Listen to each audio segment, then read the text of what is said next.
भक्तगणों, आज आपको गौरव पुराण में सर्प के विष हरने के उपाय तथा दुष्ट उपद्रवों को दूर करने के मंत्र प्राणेश्वरी विद्या के बारे में बताऊंगा। आप उसको ध्यान रखना। श्री सूत जी बोले, हे ऋषियों, अब मैं शिव द्वारा पक्षीराज गरुड़ को सुनाए गए प्राणेश्वर महामंत्र का वर्णन करता हूँ, किंतु उसके पूर्व उन स्थानों का वर्णन करूंगा जहाँ सर्प के काटने से प्राणी जीवित नहीं रह सकता। शमशान, बल्मिक, बाबी, पर्वत, कुआ और वृक्ष के कोटर, इन स्थानों में स्थित सर्प के द्वारा काट लेने पर यदि उस दांत लगे स्थान पर 3 प्रच्छन्न रेखाएं बन जाती हैं तो वह प्राणी जीवित नहीं रहता। षष्ठी तिथि में कर्क और मेष राशि में आने वाले नक्षत्रों तथा मूल, अश्लेषा, माघा आदि कुरु नक्षत्रों में सर्वदस होने से प्राणी का जीवन समाप्त हो जाता है तथा काक, कटी, गला, संधि स्थान, मस्तक या कनपटी के अस्थित भाग और उदरादि में काटने पर प्राणी जीवित नहीं रहता है। यदि सर्वदस के समय दंडी सहस्त्रधारी भिक्षु तथा नग्न प्राणी का दर्शन होता है तो उससे काल का ही दूत समझना चाहिए। हाथ, मुख, गर्दन और पीठ में सर्प के काटने से प्राणी जीवित नहीं बचता है। दिन के प्रथम भाग के पूर्व अर्थ याम का भोग सूर्य करता है। उस दिवाकर भोग के पश्चात गणना कर्म में जो ग्रह आते हैं उन ग्रहों के द्वारा यथाकर्म शेष यामों का भोग होता है। इस काल गति में प्रत्येक दिन 6 परिवर्तनों के साथ अन्य शेष ग्रहों का भोग माना गया है तथा ज्योतिषियों ने काल चक्र के आधार पर रात्रि काल में शेष नाग, सूर्य, वासुकी, नाग, चंद्र, तक्षक, नाग, मंगल, ककोटक, नाग, बुध, पद, नाग, गुरु, महापद, नाग, शुक्र, शंख, नाग, शनि और कुलिका, नाग, राहु को स्वीकार किया। रात या दिन में बृहस्पति का भोग काल आने पर सर्व देवों का भी अंत करने वाला हो जाता है अथवा इस काल में सर्व द्वारा काटा गया प्राणी बच नहीं सकता है। दिन में शनि ग्रह की वेला के आने पर राहु अशुभ धर्म से संयुक्त रहता है अतः वह अपने यमार्थ भोग और संति काल की और स्थिति में काल अर्थात यमराज की गति के समान गतिमान रहता है। रात्रि और दिन का मान लगभग 30-30 घटिका होता है।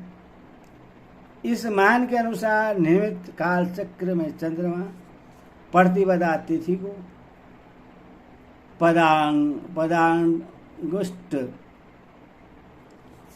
द्वितीया को पैर के ऊपर, तृतीया को गुल्फ, चतुर्थी को जानु, पश्चिम को लिंग, षष्ठी को नाभि, सप्तमी को हृदय, अष्टमी को स्तन, नवमी को कंठ, दशमी को नासिका, एकादशी को नेत्र, द्वादशी को कान, त्रयोदशी को भौवें, चतुर्दशी को संग तथा कनपट्टी तथा पूर्णिमा एवं अमावासी को मस्तक पर निवास करता है। पुरुष की दक्षिणांग में तथा स्त्री की वाम भाग में चंद्र की स्थिति होती है। चंद्र की स्थिति उससे अंगों में होती है। उस अंक में सर्व के डसने पर प्राणी जीवित बच सकता है। यज्ञ भी सर्वदस से शरीर में उत्पन्न हुई मूर्छा शीघ्र समाप्त होने वाली नहीं है। फिर भी शरीर मर्दन से वह दूर हो सकती है। स्फटिक के समान निर्बल ओम हंसः नामक बीज मंत्र साधक का परम मंत्र है। विष रूपी पाप को नष्ट करने में समर्थ इस बीज मंत्र का प्रयोग सर्वदस से मूर्छित प्राणी पर करना चाहिए। इसके 4 प्रकार हैं। प्रथम मात्रा बीज बिंदु से युक्त है, दूसरा 5 स्वरों से युक्त है, तीसरा 6 स्वरों वाला और चौथा विसर्ग युक्त है। प्राचीन समय में पक्षीराज गरुड़ ने तीनों लोगों की रक्षा के लिए ओम कुरु कुले स्वाहा इस महामंत्र को आत्मसात किया था। अथवा सर्प एवं सर्पिणियों के विष को शांत करने के लिए इच्छुक व्यक्ति को मुख में ओम, कंठ में कुरु, दोनों गुल्फों में कुल्ले तथा दोनों पैरों में स्वाहा मंत्र का न्यास करना चाहिए। जिस घर में उपयुक्त मंत्र भली प्रकार से लिखा रहता है, सर्प उस घर को छोड़कर चले जाते हैं। जो मनुष्य 1000 बार इस मंत्र के जब से अभिमंत्रित सूत्र को कान पर धारण करता है, उसको सर्व भय नहीं रहता। जिस घर में इस मंत्र से अभिमंत्रित शंकराखंड फेंक दिया जाता है, उस घर को भी सर्व छोड़ देता है। देवताओं और असुरों ने इस मंत्र का 7 लाख जप करके सिद्धि प्राप्ति की थी। इस प्रकार एक अष्टदल पद का रेखांगुल कर उसके प्रत्येक दल पर इस ओम स्वर्ण रेखे कुकुट विग्रह रूपेणी स्वाहा मंत्र के 2 वर्ण लिखे तथा ओम पक्षी स्वाहा इस मंत्र से अभिमंत्रित जल के द्वारा स्नान करने से विष विहल प्राणी का विष दूर हो जाता है। ओम पक्षी स्वाहा इस मंत्र के द्वारा अंगुष्ठ भाग से लेकर कनिष्ठा पर्यंत कन्यास तथा मुख, हृदय, लिंग और पैरों में अंगन्यास करें तो विषधर नाग ऐसे मनुष्य की छाया को स्वप्न में भी लाग नहीं सकता। जो मनुष्य इस मंत्र का 1 लाख जप करके सिद्धि प्राप्त कर लेता है, वह अपनी दृष्टि मात्र से व्यथित व्यक्ति के शरीर में व्याप्त विष को नष्ट कर देता है। ओम ह्रीम होम हिम भीम भीम रूढ़ाय स्वाहा इस मंत्र का जब सर्वदक्षिण व्यक्ति के कान में करने पर विष का प्रभाव क्षीण हो जाता है। यदि दोनों पैर के अग्रभाग में और गुल्फ में ई, जानु में ऊ, कटी में ऐ, नाभि में ओ, हृदय में औ, मुख में अंक तथा मस्तक में अह वन का स्थापन कर ओम हंस हो बीज मंत्र के सहित न्यास करके साधक इस बीज मंत्र का ध्यान पूजन और जब करे तो वह सर्व विष को दूर कर सकता है। मैं स्वयं गरुड़ हूँ। इस ध्यान भावना करके साधक को विष सेवन का कार्य करना चाहिए। हम बीज मंत्र का शरीर में विन्यास विषादिका हरण करने वाला कहा गया है। बाम हाथ में हंस मंत्र का न्यास करके जो साधक इस मंत्र का ध्यान पूजन और जप करता है, वह सर्व विष को दूर करने में समर्थ होता है, क्योंकि यह मंत्र विषधर नागों के नासिका भाग और मुंह की श्वास नलिका को भी रोकने में पूर्ण समर्थ है। इस मंत्र शरीर की त्वचा, मांस आदि में व्याप्त सर्व विष को भी नष्ट कर देता है। सर्वदर्श की से मूर्छित प्राणी के शरीर में ओम हंस और मंत्र का न्यास करके भगवान नीलकंठ आदि देवों का भी ध्यान करना चाहिए।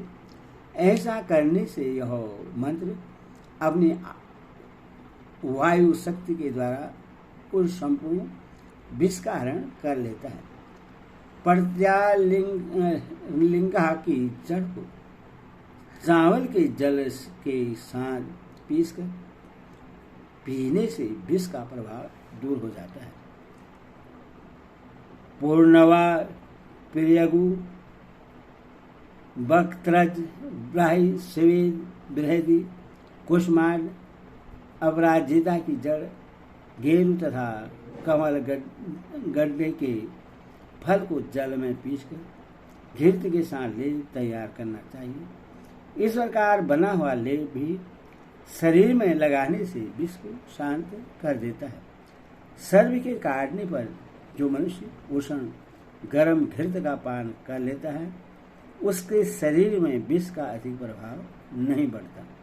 सर्वदश होने पर शीरीष नामक वृक्ष के पंचांग पत्र पुष्प फल मूल एवं छाल के सहित गाजर के बीजों को पीसकर सर्वांग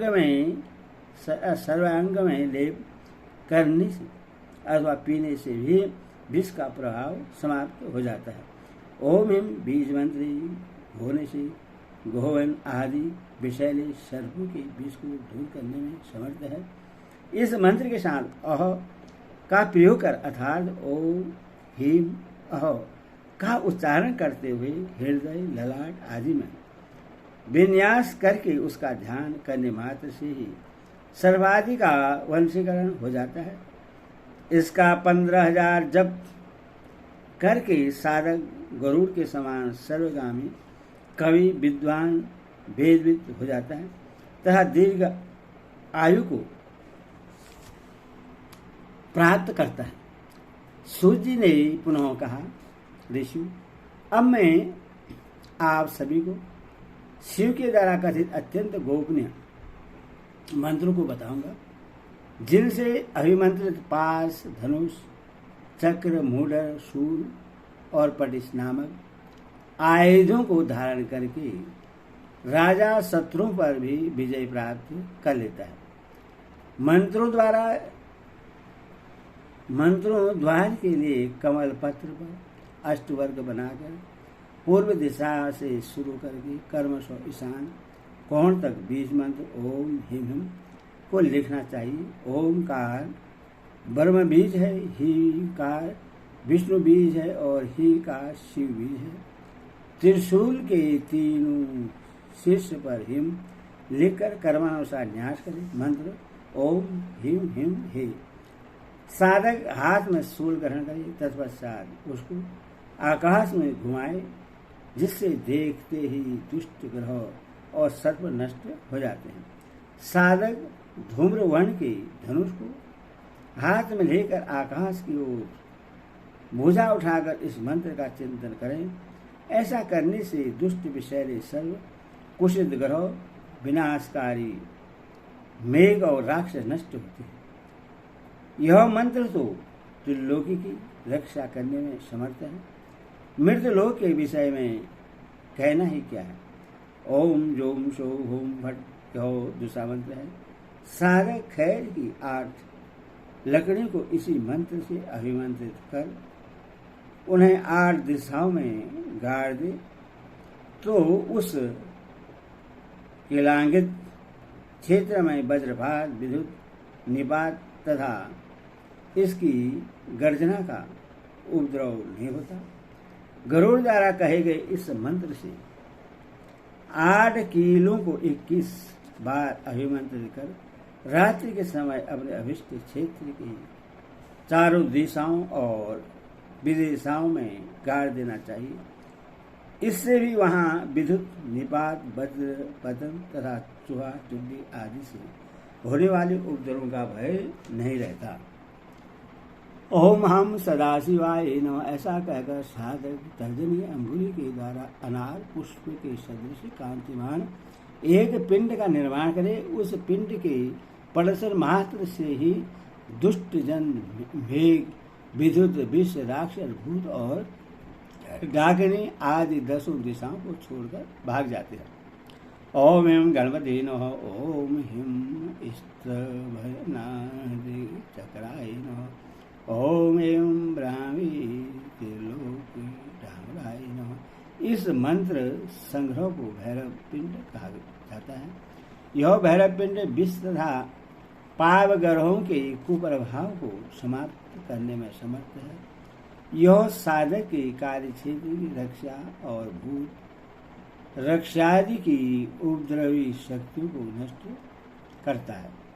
ओम नमः यह कहकर साधक अपने हाथ में इंद्र वज्र का ध्यान करे। इस वज्र मुद्रा से विष शत्रु और भूतगण विनष्ट हो जाते हैं। ओम सोम सह नमः इस मंत्र से बाएं हाथ में पास का स्मरण करें, जिससे विष तथा भूतादि का विनाश होता है। इसी प्रकार ओम हाम ह्रीं नमः इस मंत्र से उच्चारण से उपद्रवकारी मेघ और पाप ग्रहों के प्रभाव नष्ट हो जाते हैं। कीर्तादम यमराज ध्यान करके साधक छेदक अस्त्र भाले से शत्रु समूह का विनाश करे। ओम शरम शरम नमः इस मंत्रोच्चारण के साथ काल भैरव का ध्यान करके मनुष्य पाप ग्रह भूत विष के प्रभाव का शमन कर सकता है। ओम लस जिज हास स्वाहा इस मंत्र का ध्यान करके मनुष्य खेती बाड़ी में विघ्न डालने वाले ग्रह भूत विष और पक्षियों का निवारण कर सकता है। ओम सम शरणम नमः इस मंत्र को रक्त वर्ण की स्याही से नगाड़े पर लिखकर उसे बजाना चाहिए। उसके शब्द को सुनकर पाप ग्रह आदि सभी उपद्रवकारी तत्व भयभीत होते हैं। हरि विष्णु विष्णु